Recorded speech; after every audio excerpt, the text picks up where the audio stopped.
Tom said, I have a question. What is it? What is it that can discern between the person, presence, and the absolute states? Thank you for helping me awaken from samsara.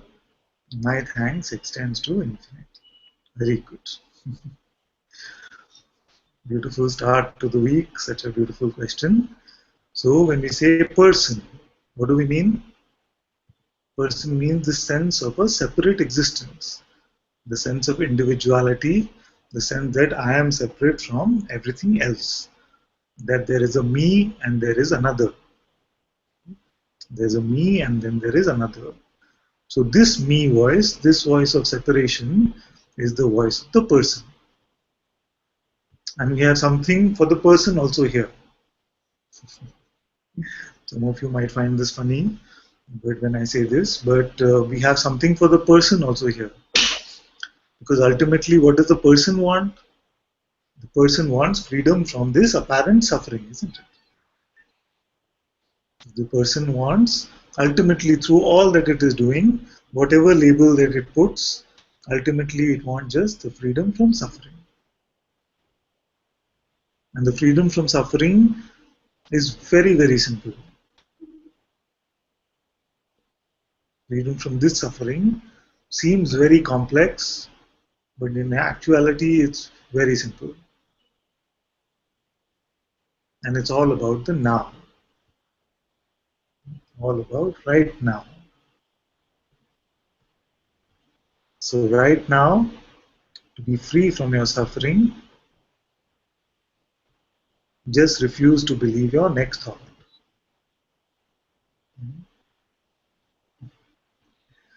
Just refuse to believe your next thought. Aradhana had posted this very nice Calvin and Hobbes comic in the Sangha of Being group. I wonder if some of you saw that. And they were talking about the same thing. And maybe some of you actually misread it. At least the way that I read it was different from the way that some of you might have read it also. So he says that if I want to be happy, I'm paraphrasing, but basically he said, if I want to be happy, then all I have to do is not give attention to my thoughts. Not to be with my thoughts. That's what he said. And then immediately, like the voice of the mind itself,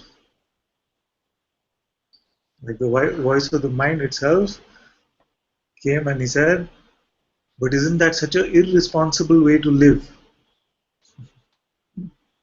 And then the kid says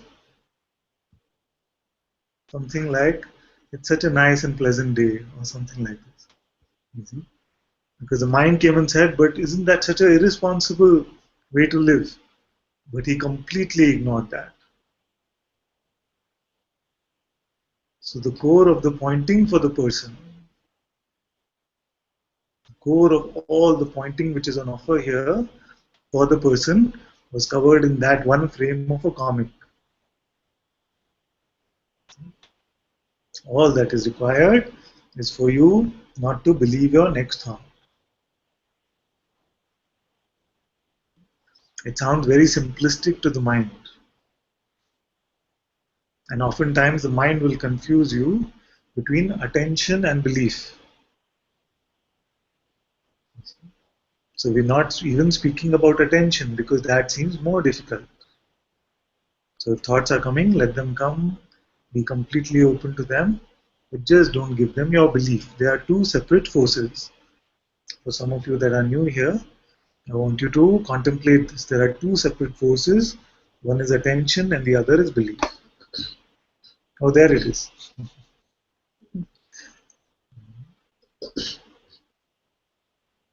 I wonder if all of you can read that.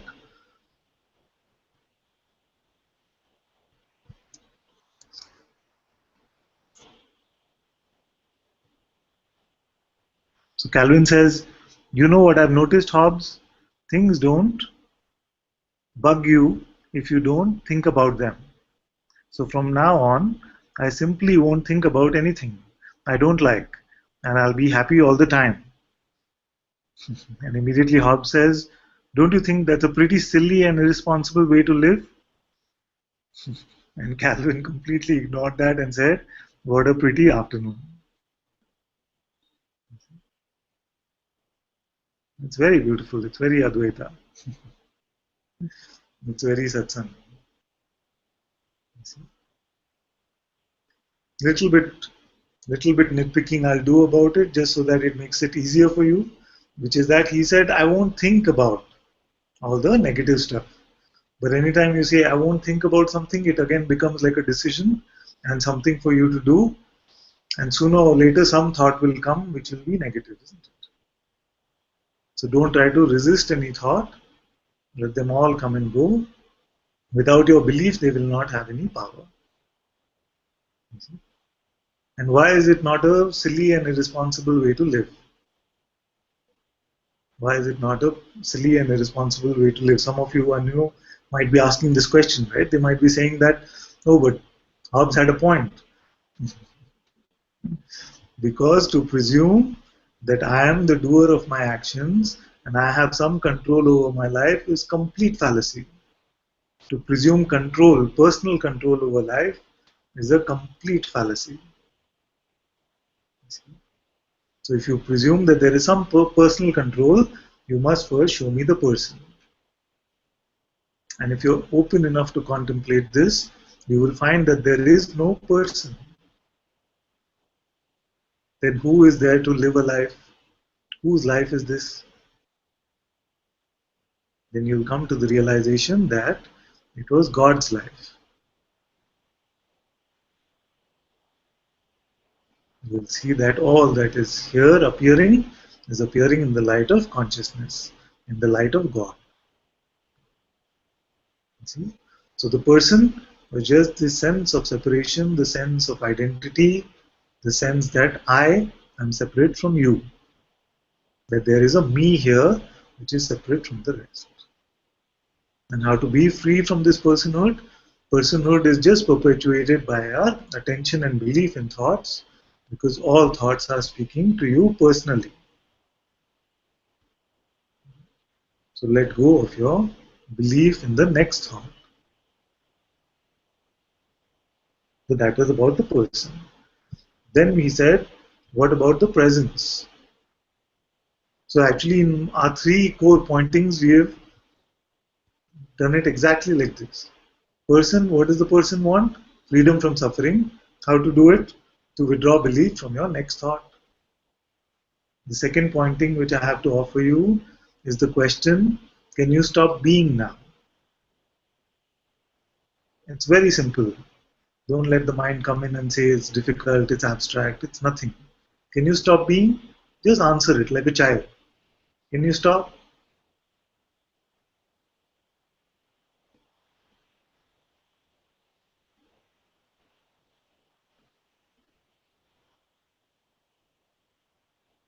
You will find that no, cannot stop.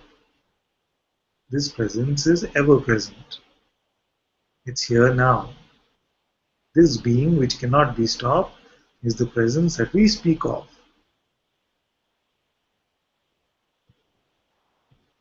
It is the God of the waking state and the dream state.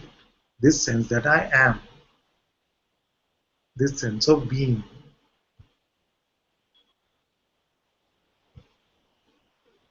It is said that God said, I am that I am. This sense of beingness is the holy presence, your own immaculate conception, this being. This is the presence. And to have darshan of this presence, all you have to do is contemplate innocently, can I stop being now? What is this sense of beingness which cannot be stopped?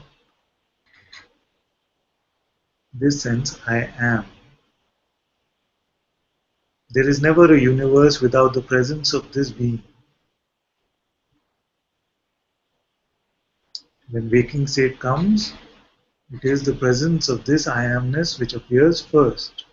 So I am wakes up from inside you, and I am goes back to sleep within you. This is the presence.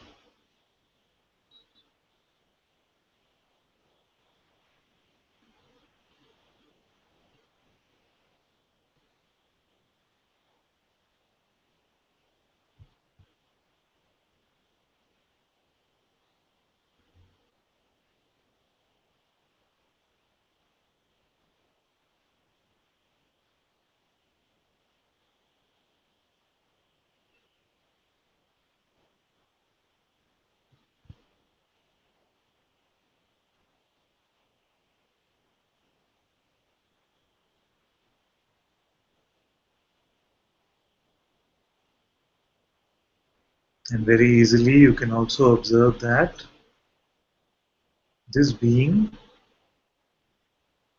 I am aware of it.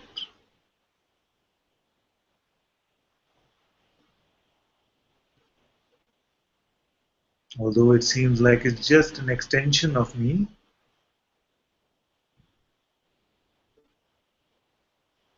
it's clear that I am aware of being.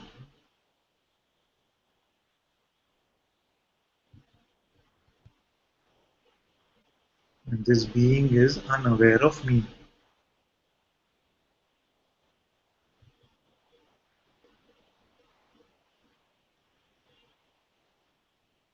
Therefore, I am prior even to this sense of presence.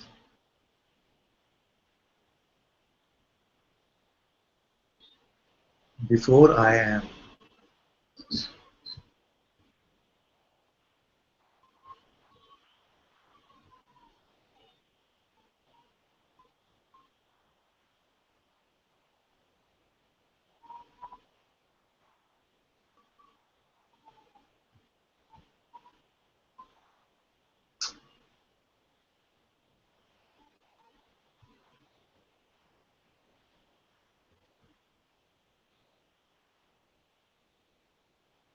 Just look, effortless looking.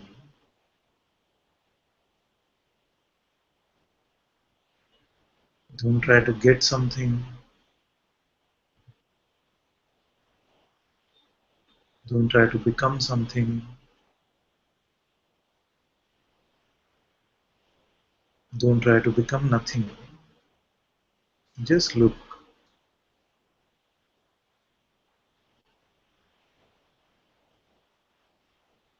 There is an awareness even of this being.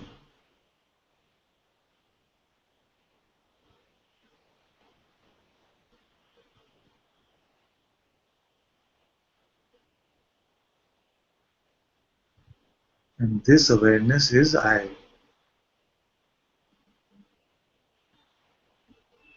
This awareness is the self.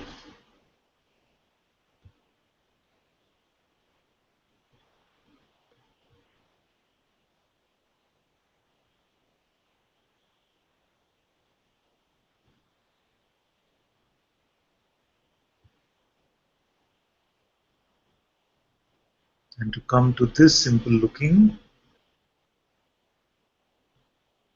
I offer you this question. Am I aware now?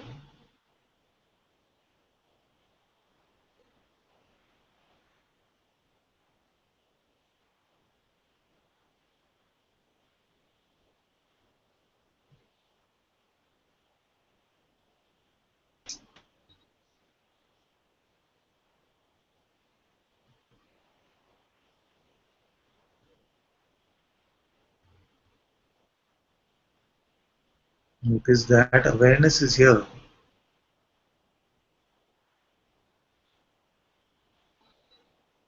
but it cannot be seen phenomenally.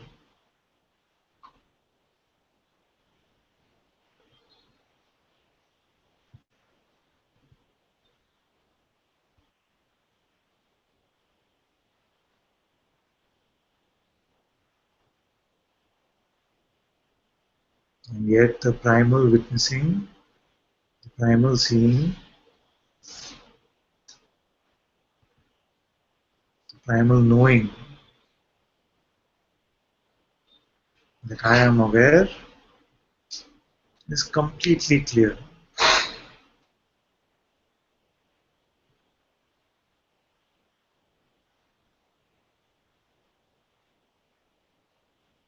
You are this awareness.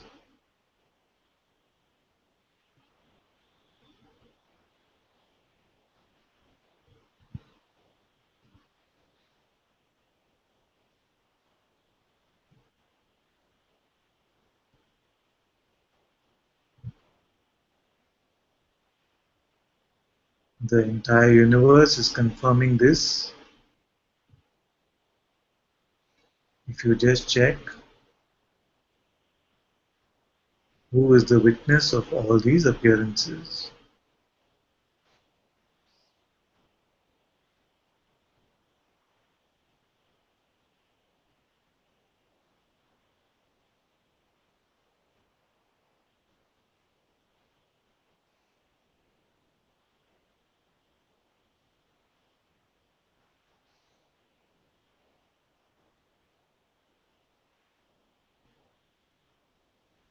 And in this way, the world becomes your wonderful playground where nothing ever goes wrong because nothing is ever really happening to you.